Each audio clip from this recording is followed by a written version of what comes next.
ផ្លូវធ្លាប់ដើរគៀកកាយពីខ្ញុំខ្យល់ត្រជាក់បក់ក្លិនខ្លួនអូនក្រអូតែឥឡូវធំតែស្រាចេញពីខ្លួនបងដល់ស្មោះក្រងផ្លេចដោតូចហាក់ធំខូចធំដាធ្លាប់តែមានស្នាមជើងពីជួមនុស្សមួយជួននឹងបាត់ទៅណាត្រជាធ្លាប់លឺសំឡេងអូនប្រឡែងអូនលោឡាប្រែជាស្ងាត់ឈឹងដូចខានរូហូហូឡៃស្នេហាដ៏រីករាយតែខ្លាយគួរឲ្យខ្លាចយ៉ាងនេះហើយអ្វីស្រមោលតាមខ្ញុំជាវ័យជាខ្លួនឯងឬក៏រូបស្រីខ្ញុំកំពុងដើរលើវិថីវ័យឲ្យប្រកបលើនឹងមែនទេលើនឹងមែនទេឬមានគេបងវាយដានអូនចេញពីបងឬបងធ្វើអ្វីខុសឆ្គងឬផ្លូវតូចមិនសមនឹងអូនជួយប្រផងតើបងគួរធ្វើយ៉ាងណានេះយាយញាឯងដឹងអូនមិនតប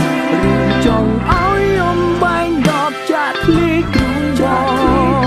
បងមិនធ្លាប់កើតរោគឆ្កួតមិនដែលបាត់បង់ការគ្រប់គ្រងតែសម្ពាធស្នេហ៍អូនអាចធ្វើឲ្យបងធ្វើបែប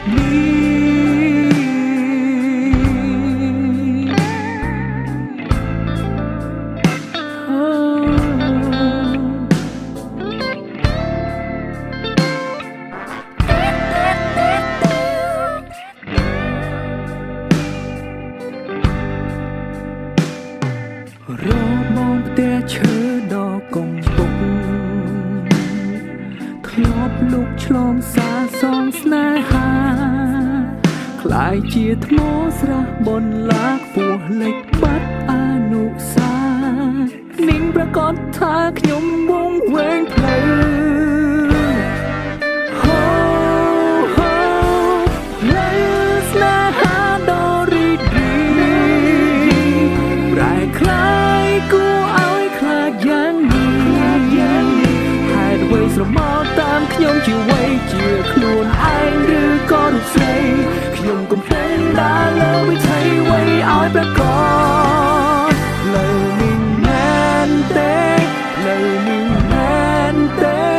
ឬមានគេបងវាយដានអូនចេញពីបងឬបងធ្វើអ្វីខុសឆ្គងឬផ្លូវតូចមិនសមនឹងអូនជួយប្រផងតើបងគួរធ្វើយ៉ាងណា